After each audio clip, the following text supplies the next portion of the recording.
Our first tip is, and I suppose it's probably one of the most important ones more than anything else, is stay within your weights. That means know what your caravan can be loaded to when it's hooked up to your car. Know your car's weights. Know what your maximum axle weight is on your rear axle weights and your front axle weights on your car. Understand all the acronyms. You know, your GCM, your GTM, your ATMs, they all have a meaning and they all come into play. It's not just a matter of, I buy a Nissan Patrol and we can be 7 tonne all up. Yeah, no. That's great. Yep. But are you within the legal limits of your rear axle? And things like that? Is your caravan heavier and your car's lighter? So. And you have to take off tow ball weights and things like that. So there's lots really, of things that take off the amount that you're allowed to tow. Maybe 3.5 tonne total altogether, but there's lots of bits and pieces that take off from that, and we've been learning more and more. It's very confusing. Yep. It takes a lot to get your head around. It does. There's a lot of misconceptions out there. We had people the other day when we were out for dinner, we were talking, and they told us this story about this car that they were going to get, and they could get this special upgrade, and they could tow this van, and we're going, oh geez, why have we got this car if we could do that? And we researched and we go, no. And they had totally not understood some things, but we will actually, once we get the car upgraded, and we will actually get it reweighed again, but we will do a full video on this one day coming up once that's done, to really go into the details of it, 'cause it would take a whole video to really that goes along with know your weights. Is definitely don't just go to a weigh bridge, because most of the public in the weigh being bombarded by a fly.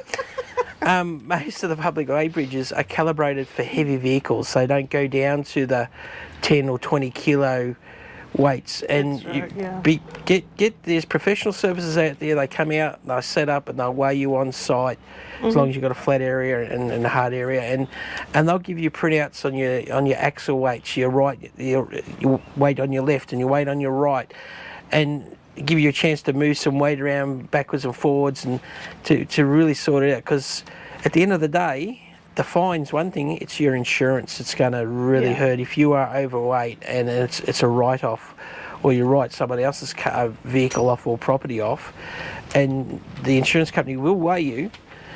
If they find you're overweight, that's it, you're wiped. You have no insurance.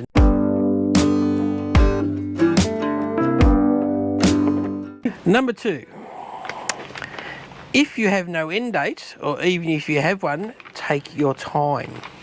Yes, we see so many posts on different people on the road groups where, like, even if they don't have an end date, I think it's because they're so used to working 9 to 5 and rush. If you've got no end date, there is no rush. If you don't see it this week, you can see it next week. Or if we don't see everything in this area this time around, we'll come back here again eventually. So there is no rush. And I've seen posts on Facebook where people have had a 3-month trip, and they've literally done the entire coast of Australia in 3 months. Honestly, to me, it's crazy. If you've got 3 months, make the most of it, but don't ruin it for yourselves where you're going to be in the car, seeing a road most of the time, and not enjoying the actual sights. If that's what you want to do, that's what you're going to do. You want to do, but you'll be exhausted. When you start and you settle down in each area, you soon discover there's so much to see in each area. To do a 3-month trip around Australia, you can do it for sure. Absolutely. But you're going to be on the road every other day, because once you get to the top end of Australia and West Australia, they're pretty bloody big distances between locations. So, you're really going to be spending a lot of time in your car and not actually experiencing that. But if that's what you want to do, that's what you do. But for us, slow down. We're not in a hurry to get around Australia in whatever time. We'll get to it when we'll get to it, because we don't have an end date. But if you do have an end date, try not to fit too much in or go too big a distance. You can do a half lap of Australia in 3 months and see vast amount. Like, you could spend 3 months just going up the east coast of Australia, right up to the top of Australia. Yeah.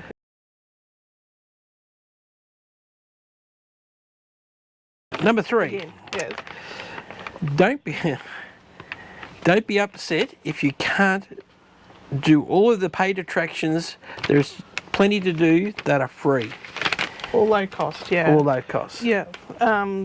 We see people that before they leave on like a lap of Oz or an extended trip or no end date, they just want to do all those fantastic things that you see out there on YouTube. They want to go swimming with the whales and the dolphins, and they want to the horizontal falls. Which is fine.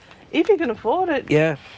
Go ahead. Because some of these things, like the horizontal falls, for where you have to leave from, are not cheap. And if there's 2 of you, is one thing. But if you've got a family, a 2, 3, 4 of you, or 5 of you, that adds up pretty damn quick. And one thing about tourism in Australia, you'll soon learn, it's very good of taking money from tourists. Absolutely.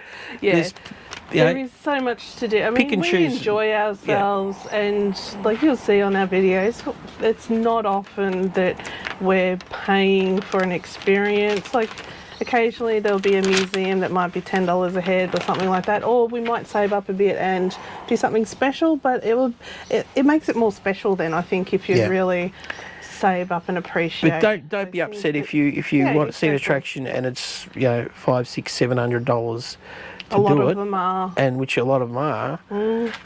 Don't be upset if you can't get to it. There is a lot of free stuff out there that you can do, or lower cost stuff that you do.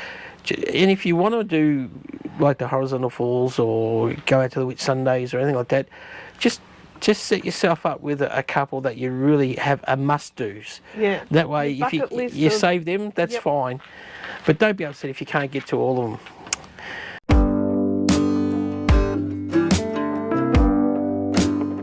Number 4, which is probably a very good tip as well, ensure all licensed drivers are able to drive your tow vehicle that you're towing with.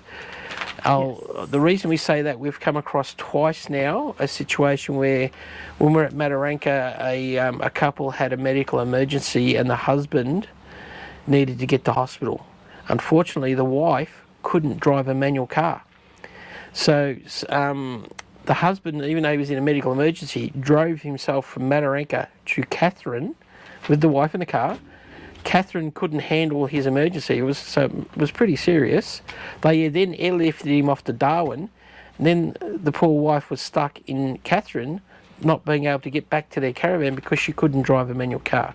So long story short, whatever vehicle you're going to tow with, I highly advise anyone who's licensed to drive that you're travelling with, make sure you can actually drive the vehicle. If you got a manual, make sure everyone can drive a manual. Yeah. Do some practice before you travel, because there will come and say you could fall out of the caravan and sprain your ankle or whatever. You really need to be able to drive the vehicle. Everyone who's licensed to be able to drive. Yeah. So.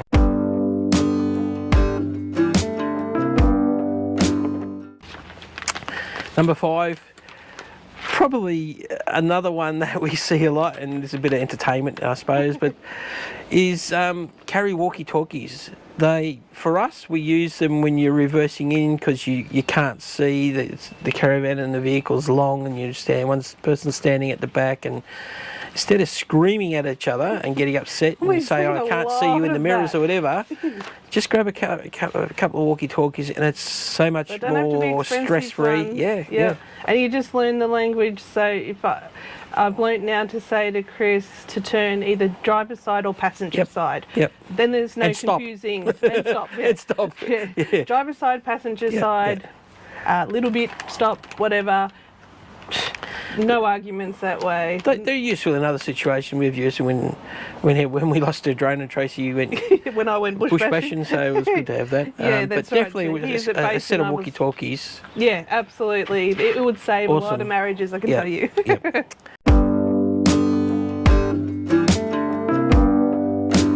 Number 6, set tasks for each person for setting up and pack up. Yes, so we have set Chris usually tomorrow we'll be packing up. Before we go to bed tonight we will both put the awning up, but then in the morning Chris is responsible for outside, so he'll pack up the hoses, the electric cord and all that. It's my job inside to ensure everything's put away in the cupboards, all the hatches are closed, the aerial's down and things like that. So I know my tasks, and once I've done them I'll actually go back in and go around and double check them again to ensure. And when you get into a routine of what you do each time, you kind of get into a flow and a habit of what you have to check each time. And and Chris is the same. He'll do it. He'll put up the legs and all that when it's time for that. And it's amazing how quickly you can pack up and set up when you each person know what they're going to be doing. Yeah. So instead of going, oh, okay, you can do this, as soon as you get out of the car, bang, bang, bang, bang, bang. Yep, no, it's exactly done. what we're doing. Yep.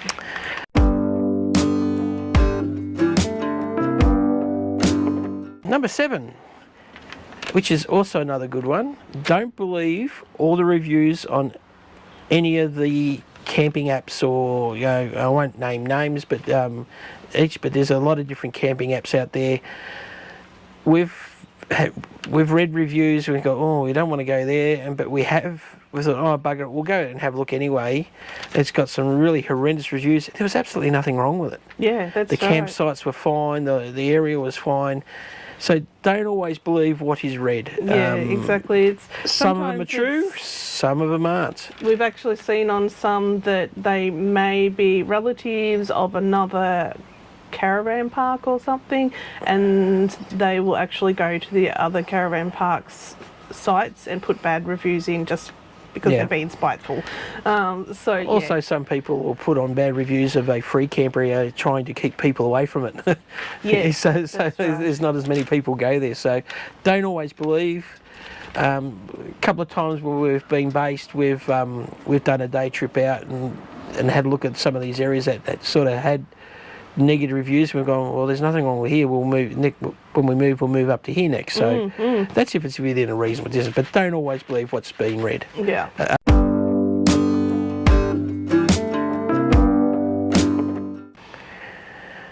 Number 8. What have I got here? I can't read. Oh yes. Never take it for granted that a fuel stop that you're planning to stop is going to be open when you get there. Either business hours or gone out of business. We fell for that. We drove past a perfectly good fuel stop, planning to go that little bit further. We'd already looked up where we planned our fuel stops, and when we got to that further one, it had closed down over the COVID period and it hadn't reopened. And we basically got to... And that was the last one before our destination, and we were nearly on empty. I think we come in less than a smell of oily rag. I think we were running on vapour. So don't always take it for granted that a fuel stop is going to be open when you get there. Yep. And if you need fuel and you can't go further, you might find you'll be camping there overnight. If it is open, it's just closed down for the business hours. So that's right. And some of the business hours are like 5 o'clock at night and they're shut. So yeah.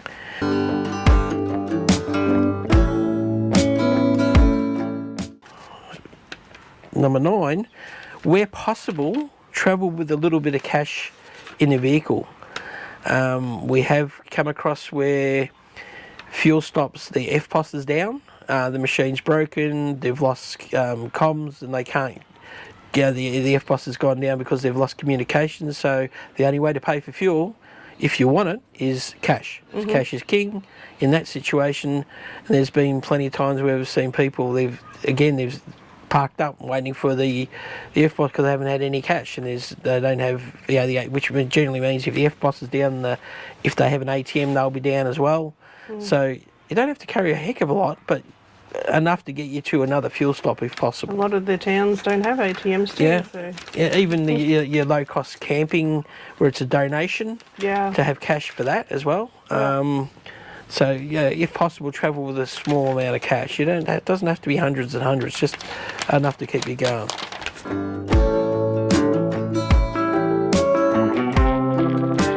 So number 10, water filters are essential as we believe, because the water quality in different areas of Australia are varying different, and it can also help prevent stomach bugs and upset, because you get used to one town water and then you move to another one and it's slightly different, and your bodies are quite sentimental for little changes like that, and you can get quite an upset tummy easy. So we definitely recommended that. And spare hose fittings, because I don't know how many times the hose fitting on the tap is left behind accidentally. We've seen plenty of them. You get there, you go, whoops, someone's left it on. We carry 2 or 3 extras. Yeah. That water filters go not only just for filling your water tanks, but actually when you hook up to water in a park, if they have available water, you can hook up to your caravan. Well, you got your hose connected to your caravan, or it always runs through a filter. Yeah. That means if you're going to carry a filter, just make sure you carry a spare one, because they do get clogged up. Quite easily, and over time as well, they lose their filtration as well, and so. All right. Number 11, carry a spare water pump. We didn't realise when we first started that water pumps in caravans have a tendency to break down and not work anymore. We went through our first one, 2 months in, I think?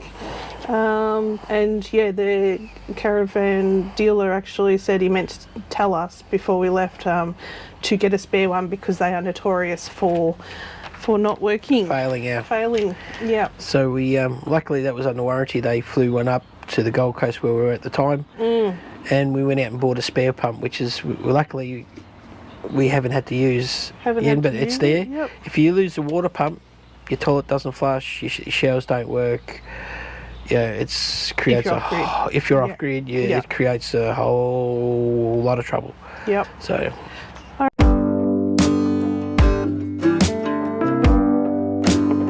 All right, number 12. Now, this is a big one, and I've seen so many really nasty arguments, particularly on Facebook, on different groups. People have different views about what they're comfortable with when they're on the road travelling. Do what suits you. How they travel. And how they travel. Yeah. Some people like to just camp in caravan parks. Some people like to do a mixture of caravan parks and off-grid. Some people prefer off-grid only and rarely go to a caravan park. And also versus if you're off-grid, generators or no generators. Oh my God. It nearly breaks the internet. The amount of people that can be nasty putting their opinions on others. Do what's comfortable for you and what you want to do. Because I've just seen so many people get really upset because particularly generator use. Oh, the generator use one is unbelievable. You want to blow up a Facebook page group? It's like talk about when generators should and shouldn't be used. Yeah, that's right. And honestly, if you're in an area that allows generators and you want to use a generator, I mean, maybe think of other people and have a bit of respect. Don't run it 24/7, but if you need it, you need it. If you want to go and stay in caravan parks all the time, do that if that's what suits you. Just do what you want to do, and don't worry about what other.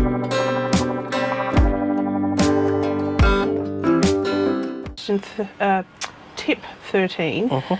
Now that is have top cover roadside assistance.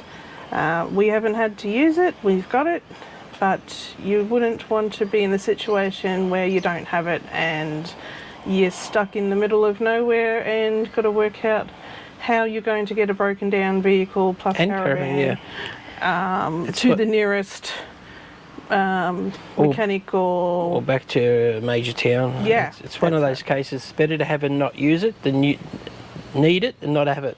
Exactly.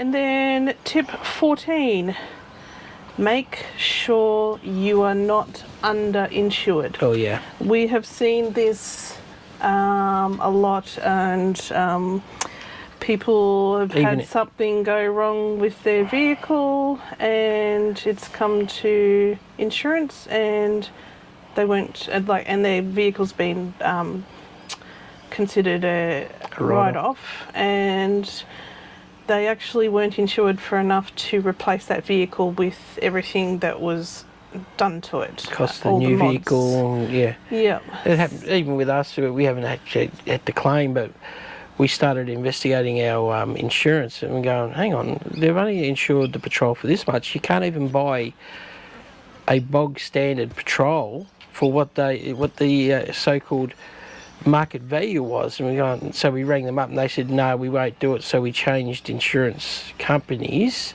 to a much better company that covers caravan, motorhomes and four-wheel drives that are predominantly on the road full time. Yeah, they specialise. It was a specialised. Yeah, that's what they specialise in. And it went from 67,000, which was nothing. You couldn't buy a patrol, to 95. Up to 90. It was now insured for 95. So it's actually insured for everything that's been done to it, all the mods. So if something should happen and that vehicle is a write-off, we know that we would be able to replace it. And the same with the caravan. Originally, they wouldn't insure it for the actual value of the caravan. So even though it was a brand new caravan, what they were trying to say it was worth was nearly $10,000 less than what they were selling. We paid for it, and they were being advertised for at the time. So really make sure you check out your insurance and make sure you are valued properly. Yeah, exactly.